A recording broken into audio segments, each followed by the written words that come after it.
Most Catholics honor and venerate Mary under different titles, some Queen of the Apostles, some Virgin Most Prudent, some Health of the Sick, and so on. But there is one title that is generally ascribed to the Blessed Virgin Mary, that is Mary, the Mother of God.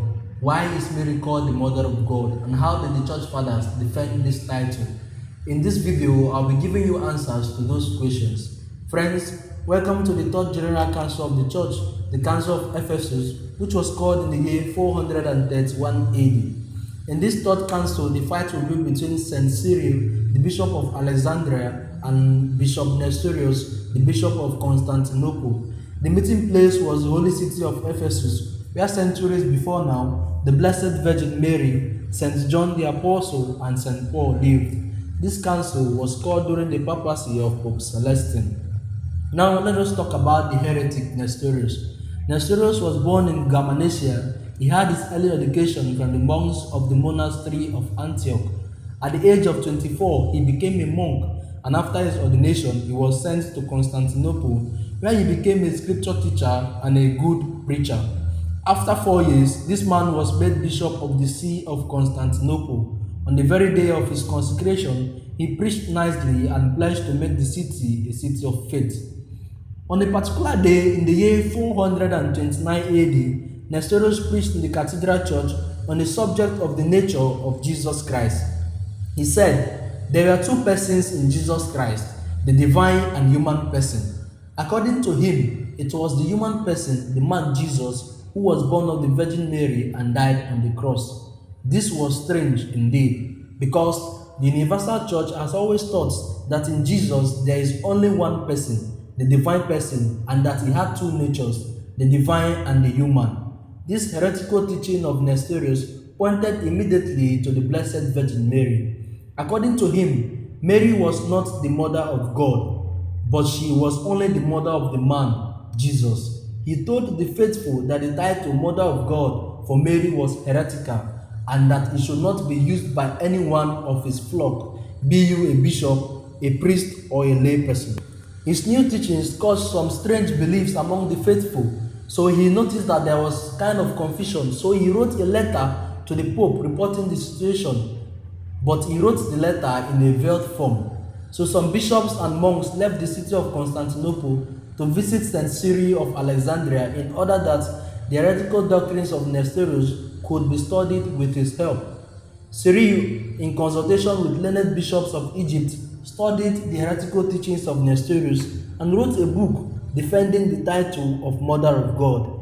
He also sent this book to the monks and bishops in Constantinople, pointing out to them the errors of Nestorius in his teachings.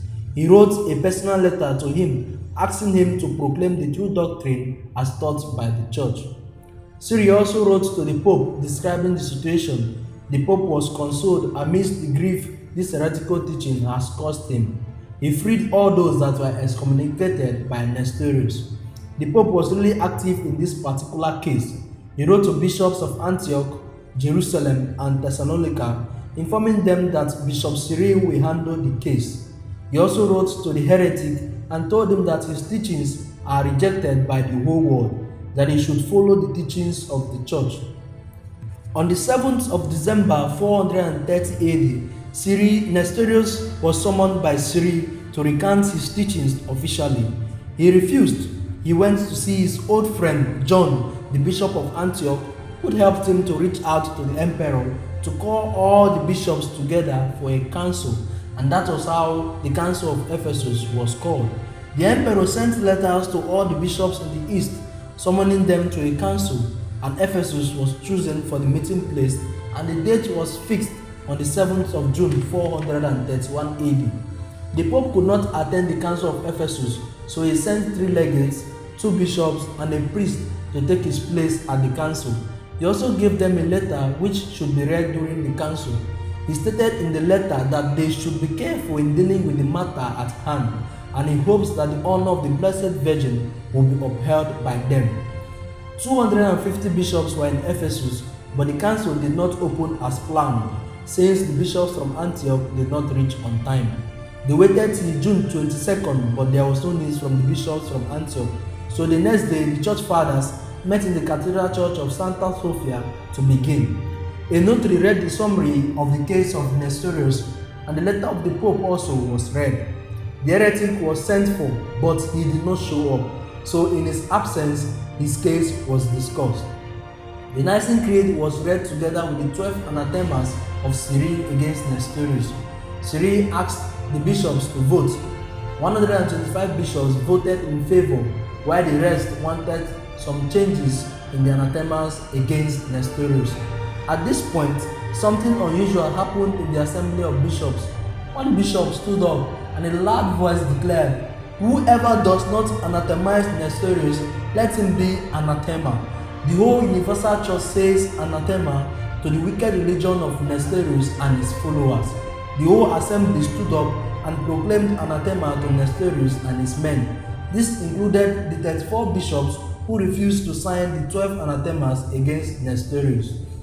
When the assembly had calmed down, a letter was read. Then the word Theotokos was studied and found fit to be used after the name of the Blessed Virgin. Then the sentence of excommunication was passed on the heretic. He was deposed and his name was taken off from the ranks of the episcopate. 198 bishops signed the condemnation. Already it was night. The faithful of Ephesus had gathered around the church and had been waiting to hear the condemnation of Nestorius. Finally, the doors of Santa Sophia was opened. Cyril, leading the bishops, appeared. The first word he said was, "Maria Theotokos." He could not continue since the faithful began to jubilate and were singing songs of the Blessed Virgin Mary, and the city was filled with joy. When John and the bishops of Antioch arrived, they refused all that had been decided, but they were summoned 3 times and they refused to show up, so the council excommunicated John and his party. The emperor had Cyril and Memnon arrested since he was siding John and Nestorius. But the people of Ephesus caused riots on the streets. The emperor asked the both parties to meet again. So after 5 meetings, the condemnation of Nestorius was confirmed and the excommunication of John and his party was lifted. Cyril and Memnon were set free. With this, the council of Ephesus came to a close. All the bishops went home.